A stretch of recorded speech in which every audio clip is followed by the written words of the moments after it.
श्री नवनाथ कथासार अध्याय 17. श्री गुरु जालंधरनाथांना गर्तेतून बाहेर काढले. श्री गणेशायन महा.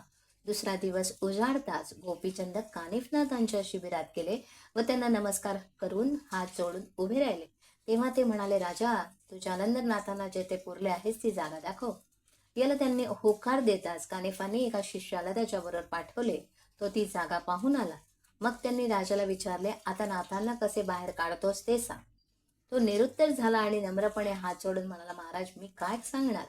आपण सर्वज्ञ आहात, तेव्हा आपणच योग्य तो निर्णय घ्या. कानिफ म्हणाले, राजा, जालंधरांना बाहेर काढताना मला तुझ्याही प्राणाचे रक्षण करायचे आहे. म्हणून सर्वप्रथम तुझ्यासारखे दिसणारे सोने, रुपे, तांबे, पित्त व लोखंडाचे 5 पुतळे तयार करून घे. त्यानुसार त्याने राज्यातील कसबी कारागिरांकडून तसे पुतळे करवून घेतले.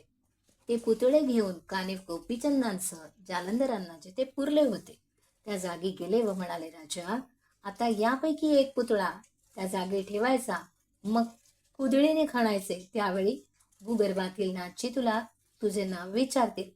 त्यांना आपले नाव सांगायचे आणि त्वरेने बाजूला व्हायचे. त्या सूचनेनुसार गोपीचंदाने सोन्याचा पुतळा त्या जागेवर ठेवून कुदळ मारण्यास सुरुवात केली. तो आवाज ऐकून जालंधरांनी विचारले, कोण खणतोय?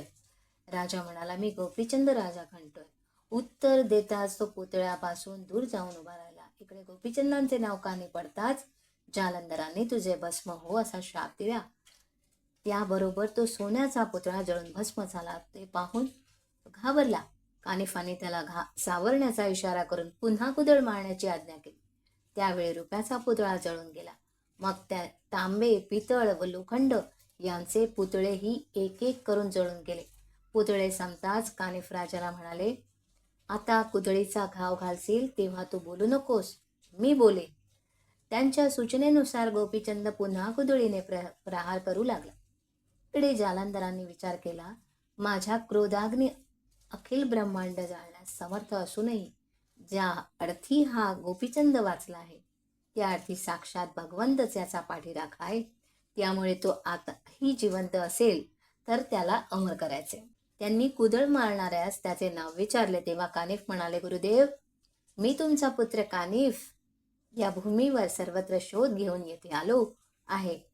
तुमच्या शिष्याची इच्छा पूर्ण व्हावी म्हणून हा गोपीचंद राजा खड्डा खणून तुम्हाला बाहेर काढण्याचा प्रयत्न करत आहे. ते ऐकून जालंधरांचा राग मावळला. गोपीचंद चिरंजीव हो असा आशीर्वाद देऊन त्यांनी खाच उकरण्याची परवानगी दिली.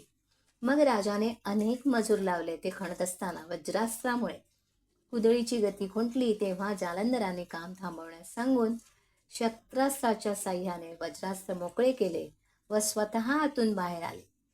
कानिफ व जालंधर एकमेकांना मोठ्या प्रेमाने भेटले. दोघांच्याही डोळ्यातून आनंदाश्रू वाहू लागले. जालंधर म्हणाले, कानिफ, आज तुमच्यामुळेच हा राजा वाचला, अन्यथा याची धडगत नव्हती. ते ऐकून गोपीचंदाने त्यांच्या चरणावर लोळण घेतली आणि घडलेल्या अपराधाबद्दल काकुळतेने क्षमा मागू लागला. तेव्हा त्याला जवळ घेऊन नाथजी म्हणाले, बाळा, आज वाचला आहेस, आता चंद्र सूर्य असेपर्यंत अमर होशील. ते ऐकून मैनावती गहिवरली. तिला जवळ घेऊन जालंधराने तिचे सांत्वन केले आणि गोपीचंदास म्हणाले, बाळा, आता तुझ्या मनात जी इच्छा असेल ती सांग. अशाश्वत भोगांचा राजमार्ग आणि शाश्वत चिरंतर सुखाचा वैराग्य मार्ग दोन्ही तुला मोकळे आहेत. यावर तो म्हणाला, महाराज, हे राजवैभव आसक्ती वाढवून बंधनात टाकणारे आहे. सनातन पद प्राप्त करण्यासाठी वैराग्य मार्गाचा अवलंब हा एकच पर्याय आहे. तेव्हा कृपा करून मला आपल्यासारखा करा. ते ऐकून संतुष्ट झालेल्या नाथजींनी त्यांच्यावर कृपादृष्टी टाकली आणि कानात दिव्य मंत्र सांगून त्याला सनात केले. त्यामुळे त्याचा मोह नष्ट झाला. जालंधरनाथांनी पंतांच्या रिवाजाप्रमाणे गोपीचंदास मुद्रांकित केले आणि नाथपंथी जती बनवून त्याच्या वैराग्याची कसोटी पाहण्यासाठी त्याच्याच स्त्रियांकडे भिक्षा मागण्यास पाठवले. ही वार्ता नगरात आणि अंतःपुरात पसरताच सर्वत्र एकच हाहाकार उडाला. लोक हवालदिल झाले. राजभार्या ओक्साबोक्सी रडू लागल्या. आपल्या भरल्या संसाराची माती केली असे म्हणून मैनावतीला दोष देऊ लागल्या. गोपीचंद भिक्षेसाठी प्रसादात गेला तेव्हा त्यांचा आक्रोश गगनाला भिडला. त्यांनी त्याची समजूत काढण्याचा त्याला त्यांच्या उद्दिष्टापासून परावृत्त करण्याचा प्रयत्न केला, पण गुरुकृपेने वैराग्य संपन्न झालेला तो राजा मुळीच बदला नाही. त्याने त्यांच्याकडे दुर्लक्ष केले आणि आपल्या मार्गात अडथळा आणण्याचा प्रयत्न केल्याबद्दल त्यांचा धिक्कार केला. शेवटी त्यांनी विचारलेल्या सर्व प्रश्नांना संयुक्तिक उत्तरे देऊन त्या जात नाही तसे पाहून त्याने उग्र रूप धारण करून त्यांना दूर पिटाळले. मग मैनावतीने दिलेली भिक्षा घेऊन तो जालंधरांकडे परतला.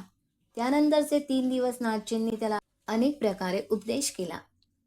लुमावंतीचा पुत्र मुक्तचंद याला गादीवर बसवून राज्याची धुरा त्याच्या हाती सोपवली आणि गोपीचंदाला 12 वर्षे तपश्चर्या करण्यासाठी बद्रिकाश्रमास पाठवले.